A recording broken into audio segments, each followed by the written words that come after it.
ભારતથી અમેરિકામાં આવતા માલ પર ટ્રમ્પે 25% ટેરિફની જાહેરાત કરી છે. ટેરિફ ઉપરાંત પેનલ્ટીની પણ જાહેરાત કરવામાં આવી છે. નવા ટેરિફ દર આજથી લાગુ થવાના હતા, જો કે હવે 7 દિવસ મુલતવી રખાતા હવે નવા ભાવ 7 ઓગસ્ટથી લાગુ થશે. ટ્રમ્પની આ જાહેરાતને કારણે વિશ્વવિખ્યાત મોરબીના સિરામિક ઉદ્યોગના ઉદ્યોગકારોની ચિંતામાં મોટો વધારો થયો છે.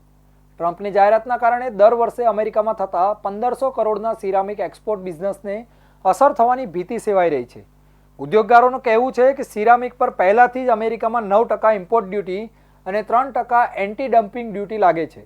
હવે વધુ 25% ટેરિફની જાહેરાત થતાં મોરબીના સિરામિક ઉદ્યોગમાં માલ પર કુલ 37% ટેક્સ ચૂકવવો પડશે. અમેરિકામાં અન્ય દેશો સિરામિક પ્રોડક્ટ મોકલે છે તેના પર ભારત કરતાં ઓછો ટેરિફ લગાવ્યો હોય મોરબીના ઉદ્યોગકારોએ તેની સામે ટકી રહેવું મુશ્કેલ બને તેમ છે. ટ્રમ્પના આ ટેરિફના કારણે હાલ તો અમેરિકાના ઇમ્પોર્ટર દ્વારા ઓર્ડર કેન્સલ કરીને શિપમેન્ટ રોકી દેવાયા હોવાનું મોરબીના સિરામિક ઉદ્યોગકારોએ જણાવ્યું હતું. મોરબીના સિરામિક ઉદ્યોગ ઉપરાંત ગુજરાતના ફાર્મા, ટેક્સટાઇલ અને ડાયમંડ ઉદ્યોગ પર પણ 25% ટેરિફની માઠી અસર થવાની ભીતિ સેવાઈ રહી છે.